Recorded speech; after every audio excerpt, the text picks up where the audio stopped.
Hello guys, so in today's video, ipapakita ko po sa inyo kung paano po magluto ng isang masarap na ulam na pork chop with breaded fried potato po na slice.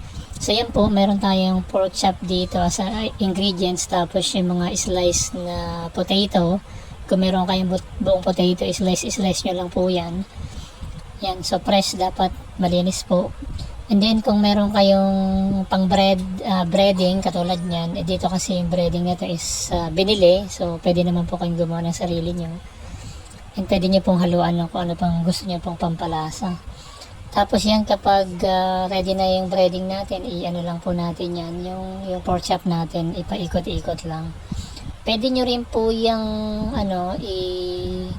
i-sausaw sa itlog kung gusto nyo po. Tapos sa kanyo po ilagay yung breading. Pero dito hindi na po tayo gumamit ng itlog para dun po sa mga allergy sa egg. So ganyan lang po. Habang basa pa po is papaikot natin sa breading. Yan yung pork chop natin. Tapos ilalagay lang po natin siya sa isang mainit na kawali. Dapat po mainit. Kasi usually po pag malamig is dumidikit po yung breading. Pero minsan kahit mainit, dumidikit pa rin yung breading sa kawali. Pero mas maganda ko talagang mainit yung kawali nyo. Tapos yan, tatansyahin nyo lang po pag golden brown na. Tapos babalik ta rin nyo lang po. Yan. So hanggang parang tansyado nyo na naluto na. Yan po yung talagang hindi maiwasan po yung nababakbak po yung yung breading. Tapos after nyan, pag naluto na yung natin, pork chop, so susunod natin po yung potato natin. Masustansya kasi may partner siya na potato fry. Yan sa mga mahilig sa potato. Potato is po yung golden food. Sa superfood na tawagin.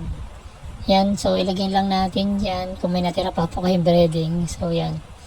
Tapos ito na po yung natin, yung pork chop. Yan, medyo golden brown na siya. So babalik-balik na rin lang natin hanggang sa maluto siya.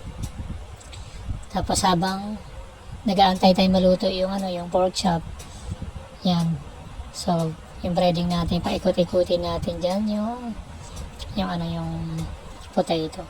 Not necessarily naman nalagyan ng breading, pero kung may mga natira kayo, mas maganda kasi mas maganda at medyo mas malasa at mas masarap siya. Yan, so yan yung mga natira natin is ginagamit natin siya. Habang iniintay natin na maluto yung pork chop natin. Ito masarap kasi itong ulam, lalo pag sa mga bata mahilig sa mga meaty. Tapos samahan nyo ng ganitong potato, diba? Mas masustansya pa rin. Yan.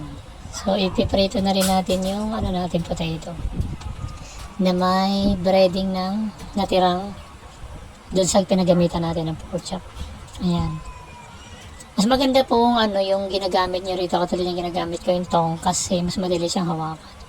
And then yan, pag na siya, naluto na yung natin pork chop, ngayon hihiwain natin siya ng pa-slice. Yan. So para madaling kuhanin yung ulam.